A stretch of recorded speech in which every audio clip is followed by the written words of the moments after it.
Well, good morning, Patriots. Welcome to the 325th consecutive Friday meeting of the East Valley Red Friday Patriots. Thank you for an early rise. Thank you for an early rise in support of America's deployed warfighters. Believe me, we sincerely appreciate your support. Do we have any Tom Hanks fans in here? Let me see the hands. Tom Hanks.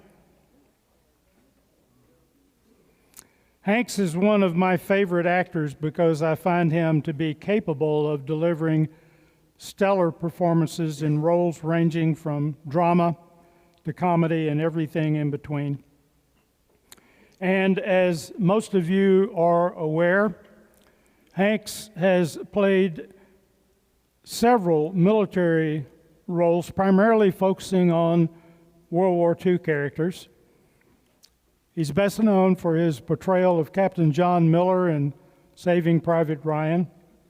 He also starred as Commander Ernest Krause in Greyhound, a World War II naval officer. Additionally, he produced and starred in the HBA miniseries Band of Brothers and The Pacific, which explore the experiences of American soldiers during World War II. Also, Hank plays the role of a pilot in the Royal Air Force during World War II in the movie Every Time We Say Goodbye. And he appeared in Charlie Wilson's War, which deals with the CIA's involvement in the Soviet-Afghan War. In my opinion, he's one of the greatest and more versatile actors to appear on the silver screen.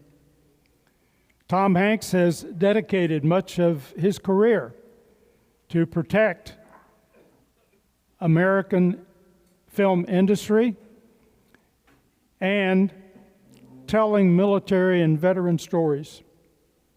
He's a philanthropist and is particularly involved with organizations focused on education, healthcare, and support for military families. He supports a variety of charitable causes to include the Elizabeth Dole Foundation, where he is chair of the Hidden Heroes campaign, which brings attention to the challenges faced by military and veteran caregivers. Well, Hank's support for the veteran community has now been expanded. He has launched a new enterprise called Hanks for Our Troops. Now, I generally don't endorse or encourage our members to purchase any given product with the exception of breakfast here at the Legion. But in this case, I'd like to at least familiarize you with the product Tom Hanks has launched. Let's take a moment and listen to Tom Hanks introduce this new enterprise.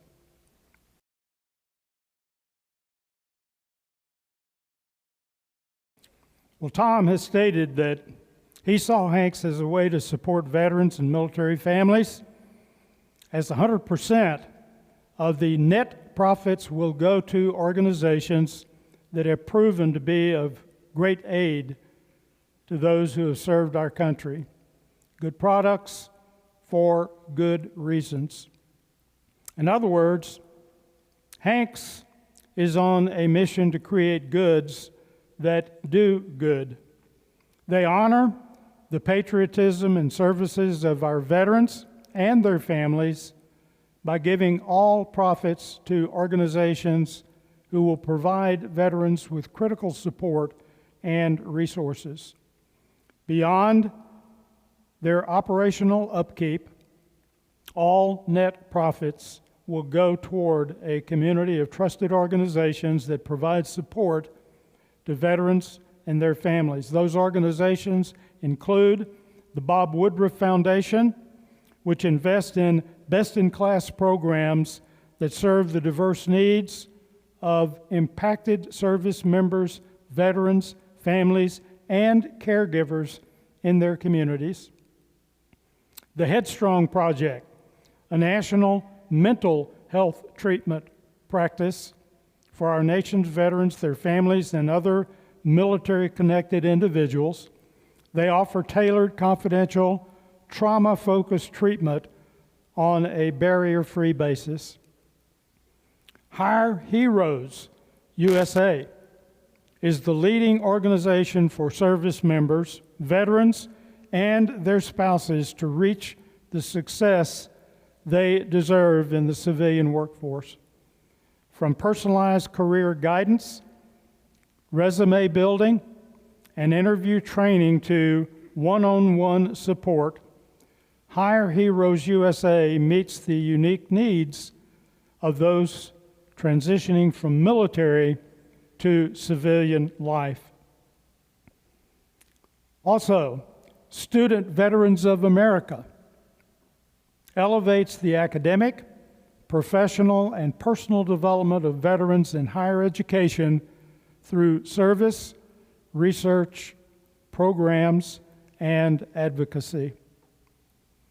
Now, with quality products and the veteran community at the core, Hanks believes in supporting our veterans. We tell their stories, we honor them, we celebrate them, we're leaving no one behind. They believe in quality goods, craveable quality, delicious products that never sacrifice taste. They believe in giving our all. We will give all our profits to organizations that provide our veterans and their families with critical support and resources. Now, Hanks offers an array of blends in either ground or pods, and the product can be ordered online on the Hanks website or through Walmart website. I ordered through the Hanks website, and the order at that particular time was actually processed and shipped through Walmart. Give it a try. The profits, without question, will go to a needy cause. Hanks for our troops. Please join me in the pledge.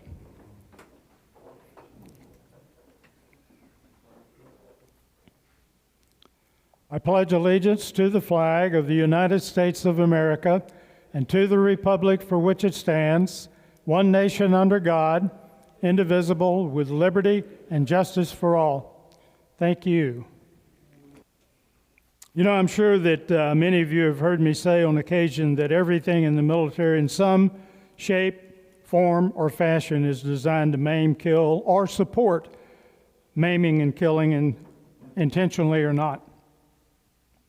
You veterans know that it's absolutely imperative that personnel are constantly reminded of that fact, and they practice safety first and foremost in everything they do. But sometimes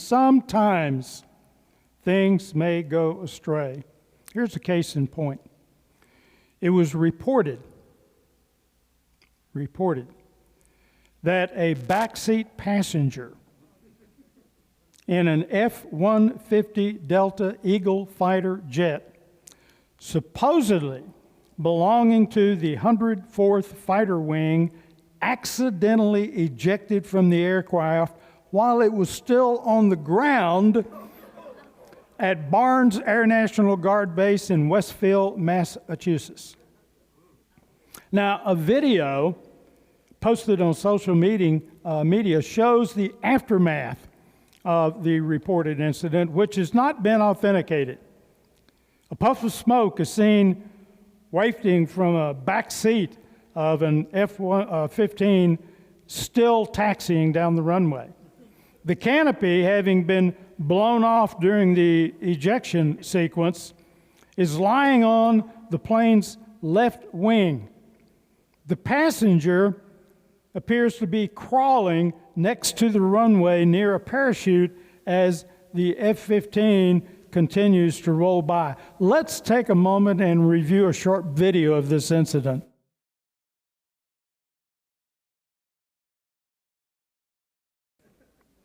Now, a near zero ejection has its own added danger. Zero is defined as no speed or altitude.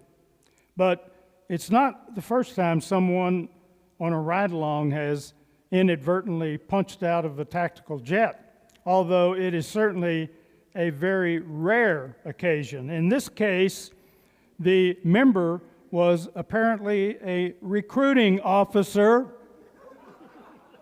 from the 104th Fighter Wing at Barnes Air National Guard Base. Now, let's listen to the actual conversation between the F-15 pilot and air traffic control after that ejection.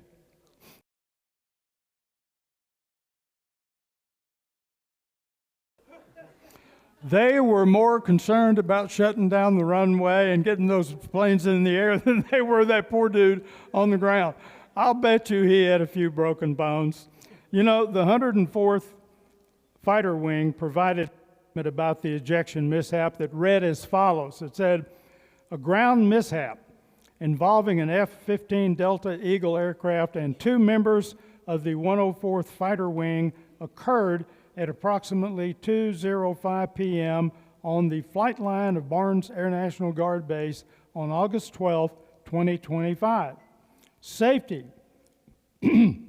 Safety is the highest priority at the 104th Fighter Wing, and as a precaution, one service member was transported to a local hospital for evaluation.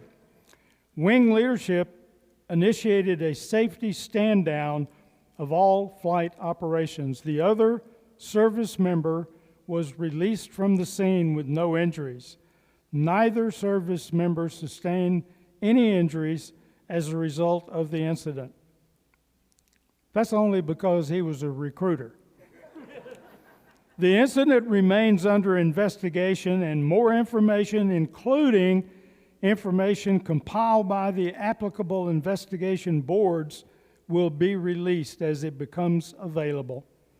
In accordance with the Air Force policy, the identity of the service members involved will be withheld until the completion of an official investigation. After a 36-hour stand-down, flight operations have resumed. Now, that's an unfortunate incident, and it's a miracle that the recruiting officer was not injured. But, as they stated before, this has happened previously, so it must not be necessarily an uncommon event. I can only tell you this. I ain't going to push no button. I ain't going to pull no lever, okay? If I ever have the pleasure of getting into the back seat of one of these F-15s or any kind of aircraft. This morning, I'd like to introduce you to an extraordinary United States Navy Top Gun pilot. His name is Captain 06 Jacob John Rosales, call sign Nips, a hotshot among hotshots. He aced Top Gun. He became one of its leading instructors and made the toughest dogfighting maneuvers look easy.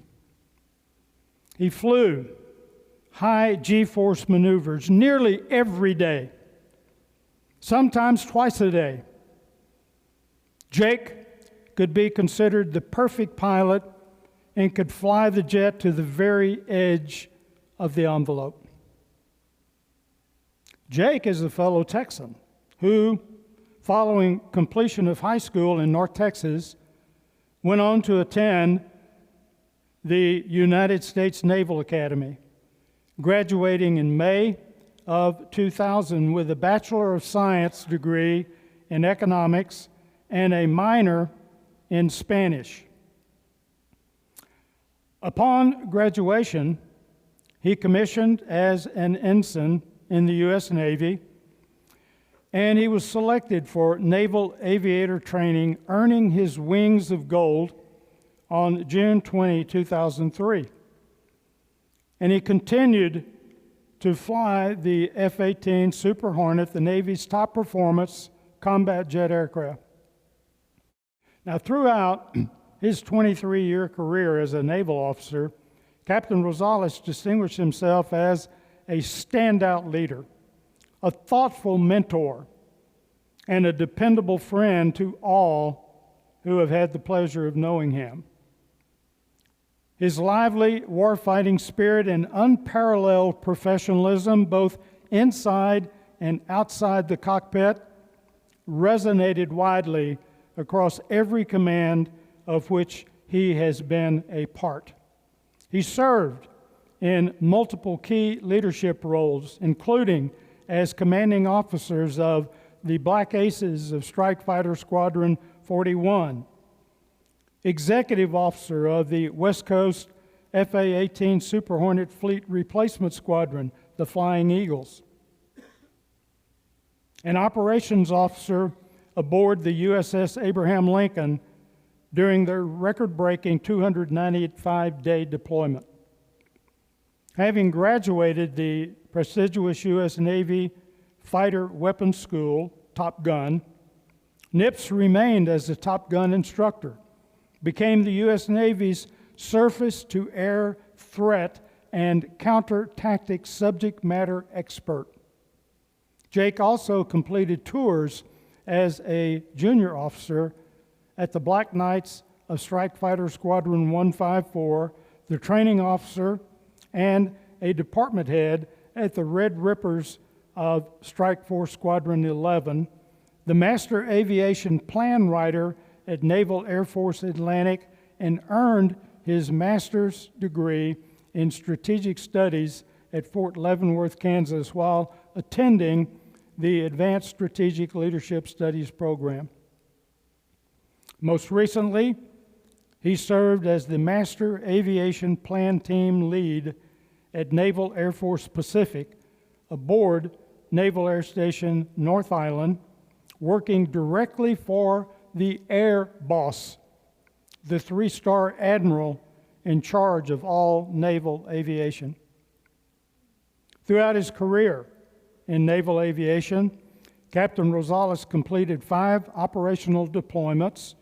He flew 3,281 total hours across 5 different Navy aircraft, including 70 combat missions in support of Operations Iraqi Freedom and Operation Enduring Freedom, and amassed more than 400 arrested landings on an aircraft carrier. Nips is the recipient of numerous awards and citations, to include the Meritorious Service Medal, 2 awards, Navy Air Medal, 2 awards, Navy and Marine Corps Commendation Medal, 3 awards, and the Navy Achievement Medal, 2 awards. Now, Captain Jacob Rosales is my wife's nephew, the son of Hank's brother. In fact, Hank and I attended Jake's graduation from the United States Naval Academy in Annapolis, Maryland, as well as our attending his graduation from Naval Flight School at Naval Air Station Meridian in Mississippi, where he earned his wings, graduating top in his class. He is one of the brightest and most determined young men that I have ever known. Well, on June 30, 2023, at 45 years of age, Captain Jacob Rosales died by suicide. Alone on a Coronado Island beach near San Diego, leaving behind his family and 2 teenage children. Now, The reason that I have shared this with you is that Jacob Rosales is but one of numerous Navy aviators that have met the same fate, death by suicide. The question is, did these aviators have something in common? Will you be the judge? You see, a confidential Navy program is now studying whether intense fighter jet operations can cause devastating brain injuries in flight crews. To produce the best of the best, the Navy's elite Top Gun flying school puts fighter pilots through a crucible of intense aerial dogfighting maneuvers under crushing G-forces. But behind the high-speed heroics that Top Gun School is famous for, the Navy has grown concerned that the extreme flying may also produce something else, brain injuries.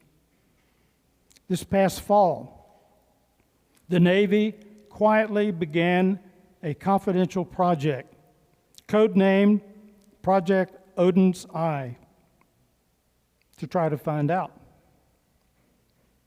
The effort will collect nearly 1,500 data points on brain function for each Top Gun pilot that flies the Navy's workhorse fighter jet, the F-18 Super Hornet, with the goal being to understand the scope of this problem and identify pilots who are injured.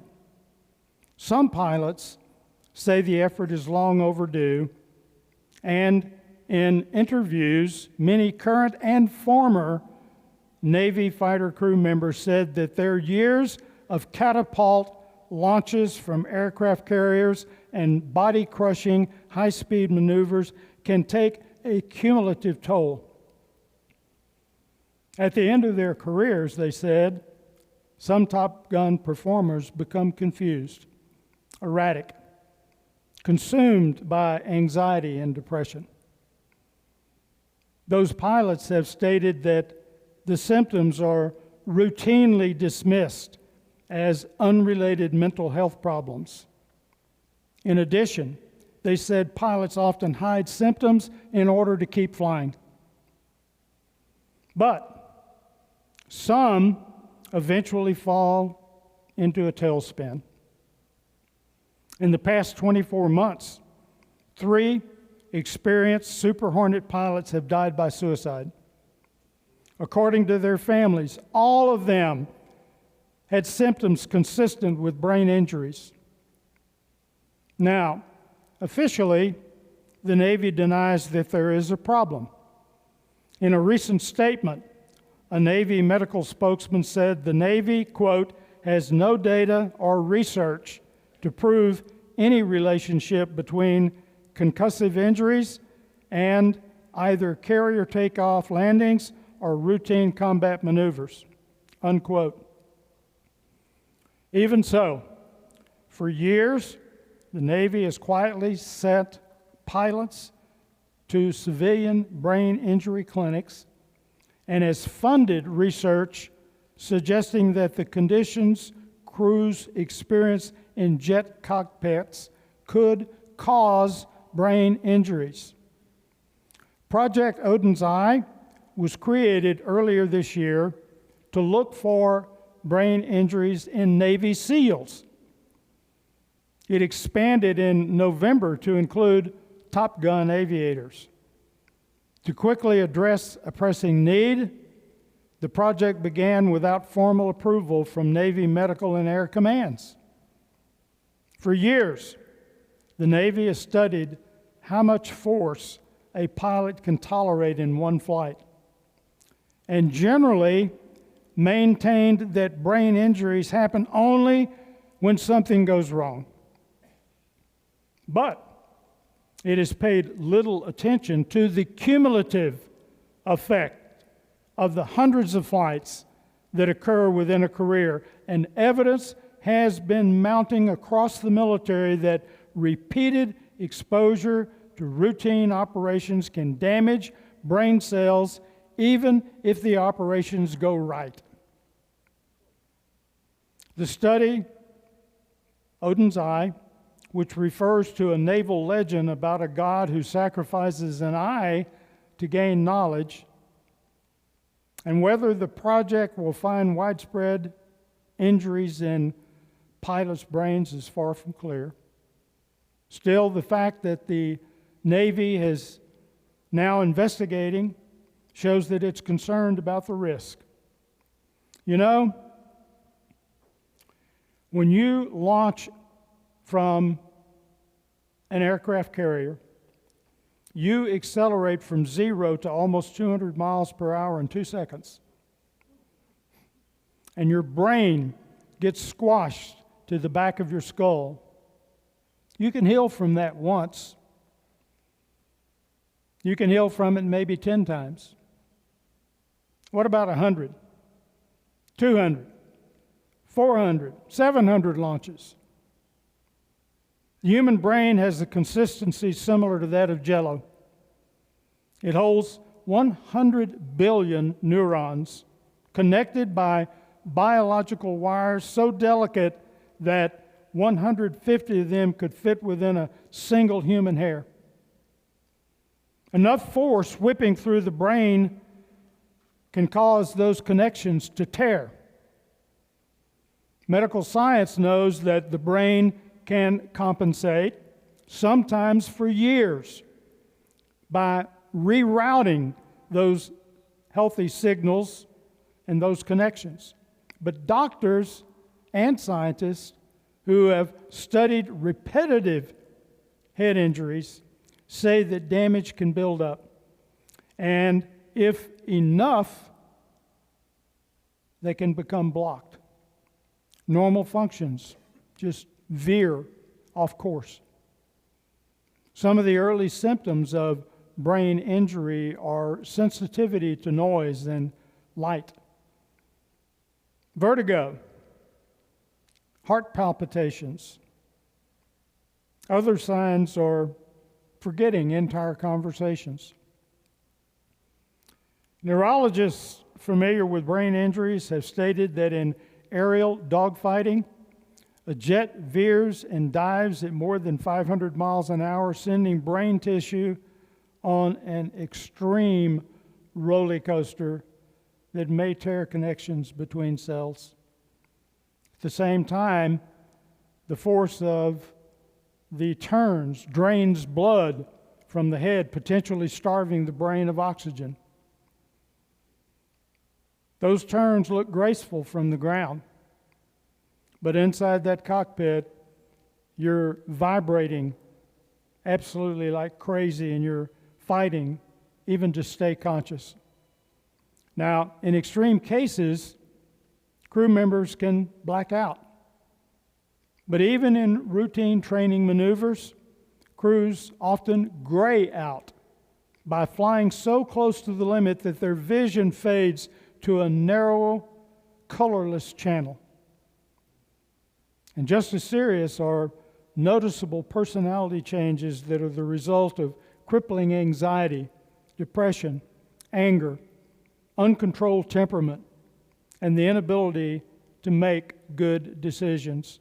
These symptoms have been known to even lead to dependency on narcotics. Historically, fighter pilots have received little safety education concerning brain injuries. Many are simply unaware of the potential causes or the symptoms. And although there are few publicly available studies on the neurological effects of flying fighter jets, two of the most recent each found that pilots had decreased brain function compared with the control groups. Those findings match what some doctors who specialize in brain injuries say that they have seen in pilots. Yet, in a statement, the Navy has said that factors other than flying may cause brain injuries in pilots and that no blanket conclusions can be drawn.